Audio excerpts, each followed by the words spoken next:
No, and then you insist, no, those kids are not serious. There is enough food. So how critical is for the voice of Kenyans to be heard? Because for a very long time, public participation has always been a suggestion, even on matters to do with SHA and healthcare.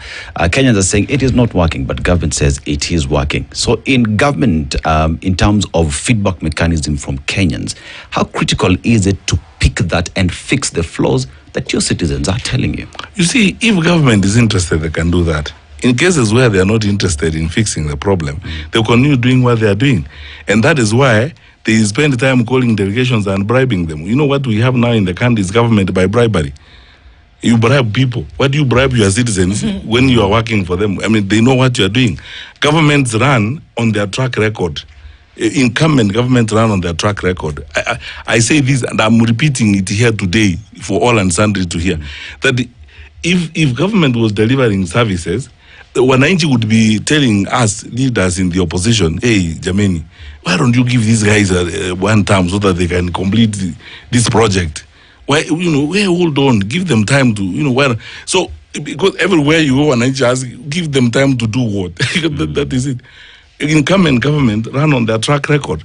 So this administration spends tons and tons of money on bloggers, on propaganda, on paying bloggers to lie, and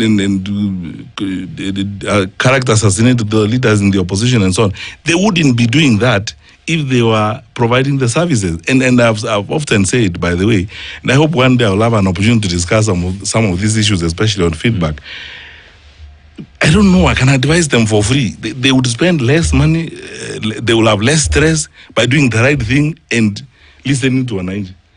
Just get your work done and listen to an angel. That's all. So these stories. I normally tell people, onyesha kazi bwana. Onyesha kazi. Show us the work so that we stop talking about what you're doing. So these good people have got to step up and understand that feedback is very important. But because they don't care about that feedback, why would they be bribing people in villages with the 64 shillings, 100 shillings, flying all over the place, giving people money? If you're working, if you're confident of yourself as government, why would you be bribing people? Huddling people in a place and room, giving them money, bringing delegations, bringing teachers. Well, it's empowerment money. They're empowering the youth. You got it right. Yeah. Your answer is as good as mine. that is it.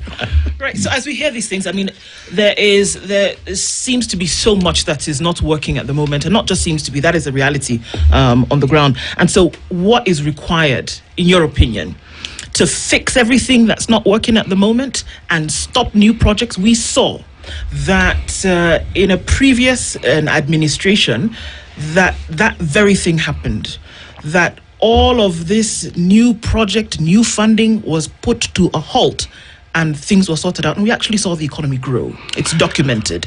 Do you think that's the way to go? And how would you go about it? I am lucky or fortunate to have been, through Executive Order number 1 of 2019, I became the chair of the coordination of cabinet affairs, especially projects and our investment in the country, which gave me a very unique and unparalleled opportunity to every week sit with all my cabinet colleagues to look at the government investment and government projects across what was doing well, what was not doing well, and so on. The first thing is focus. As government, you focus on what needs to be done, making a decision on what you will focus on. The classic example is the education sector. President Mwai Kibaki came to power. He focused on enrollment and access.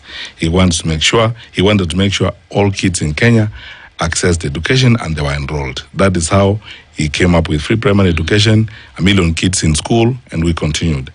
In a decade, by the time Uhuru Kenyatta was becoming president, Kibaki's kids, as we used to call them, had come now to secondary schools. They needed more places. Uhuru started focusing on retention and completion, that these kids stay in the education system and they complete so that we don't engage in wastage. What is the focus of this administration? I don't know. You see, in every sector of the economy, you must make a decision, first of all, as government. What are you going to focus on? Because this is the reality of life, and let us just be frank with each other. You cannot do everything everything. There's no government anywhere on earth that will wake up in the morning and within a space of 5 years or a space of 10 years do everything they can do to make everyone happy. That is why we go to elections every other time to renew mandate or get a new government so that we continue on a particular trajectory. Vision 2030 was supposed to be a collective